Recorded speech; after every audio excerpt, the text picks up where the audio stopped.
Hello everyone and welcome to What's Happening in Brazil. Let's check some of the latest news from the country. The Supreme Federal Court is deciding on the legality of a National Congress measure that allows the distribution of budget to parliamentarians without any transparency. The money, which the Bolsonaro government allowed to be used, was applied by the deputies in constructions and over-invoicing purchases through the ministerial cabinets of a federal administration. The scandal became known as the slush fund. The government used it as a way to guarantee the approval of important projects and also to give longer life to the profoundly unpopular Bolsonaro government. According to a survey by a harm reduction consortium formed by research entities, Brazil has the worst drug policy in the world. The report, called Policy Drugs Global Index, reveals how 30 countries deal with combating repression, criminal system, and access to medicines. The Brazilian punishments and justice system applied to incidents related to illegal drugs are two of the criteria which made Brazil be at the 26th position.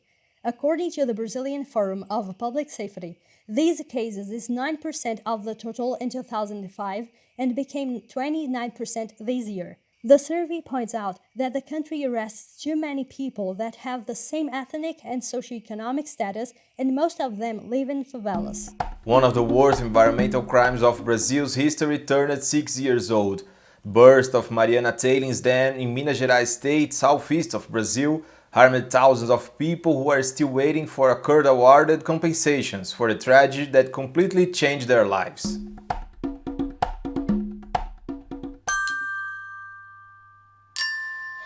Nowadays, the biggest problem of those harmed by the Mariana Dam burst is justice.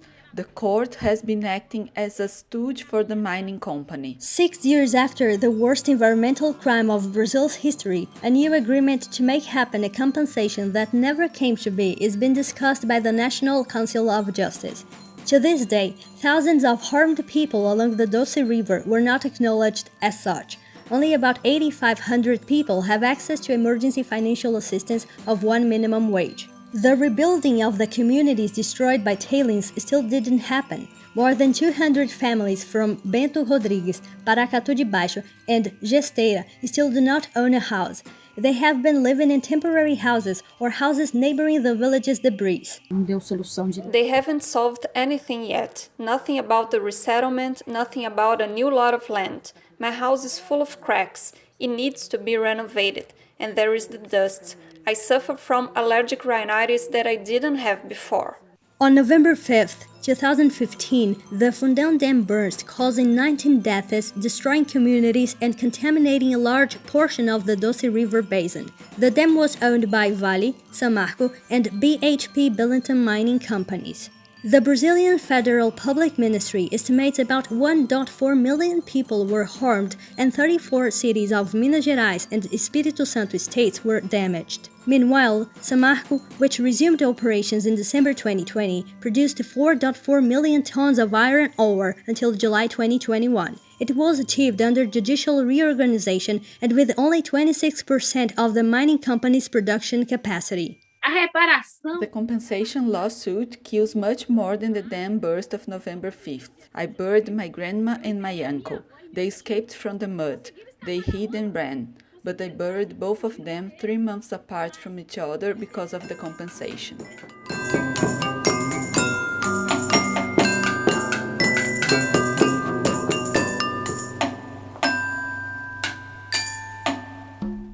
You know, Afrofuturism is a way to think the future and also to retell the past through Black history's perspective.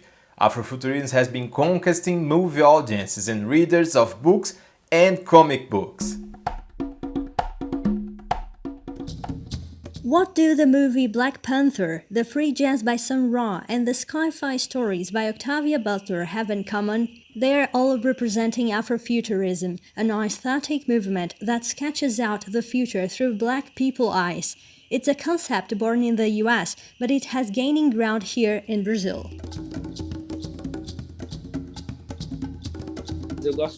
I like to think of Afrofuturism as a fusion among present, past and future. I also think of Afrofuturism as something I'm living right now and here, in the present time. When I draw a couple composed of two black men kissing, it's an Afrofuturistic art, because it was an impossible thing to happen in the past. These are genres that talk about prejudice, inequality, meeting others, but mostly from the perspective of white authors. So the first questions of Afrofuturism were precisely like, where are black people building stories from this perspective? Launched in 2014, the book Ritos de Passagem by Fábio Cabral was a turning point in Brazilian Afrofuturism. Since then, many other books have been published. Valdson points out that even though they are different from each other, these works have one common thing. Even the works that take place in the future or imagined lands, in fantasy lands, still talk a lot about the structures we have nowadays. That's the case of Izegum, written by Lu Ainzaila, book that talks about a contemporary issue, garbage. The book tells a story that happens in a chaotic future in which garbage takes hold of Brazilian reality. The cities are suspended. On the ground, there is an enormous garbage sea, and that's how I approach the issue of environmental racism. Regardless of the artistic language and the way each author interprets Afrofuturism, there is always the idea that it is necessary to create and build possible tomorrows.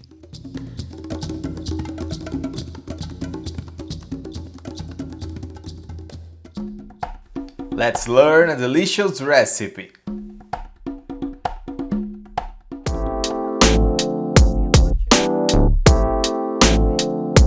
Olá, Habibi. Hello, Habibi, or hi, dear and beloved people.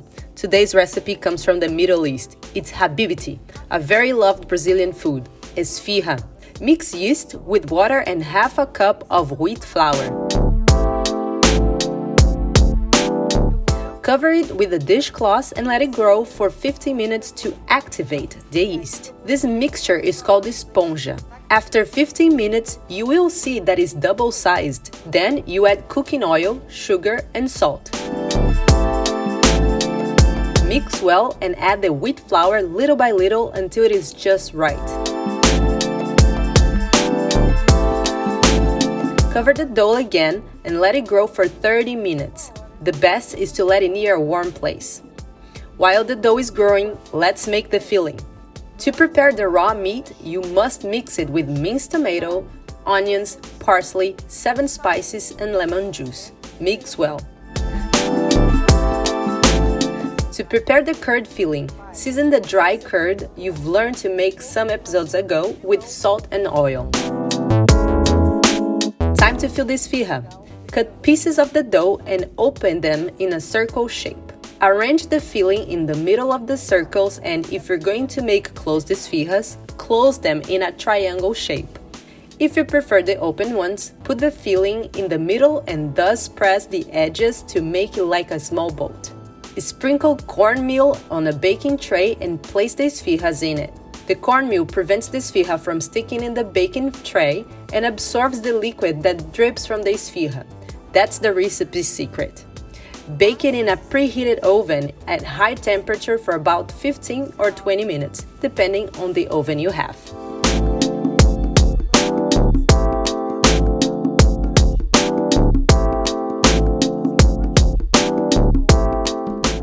Did you like the show? So hit the like button and share with your friends. Don't forget to subscribe to our channel to receive notifications.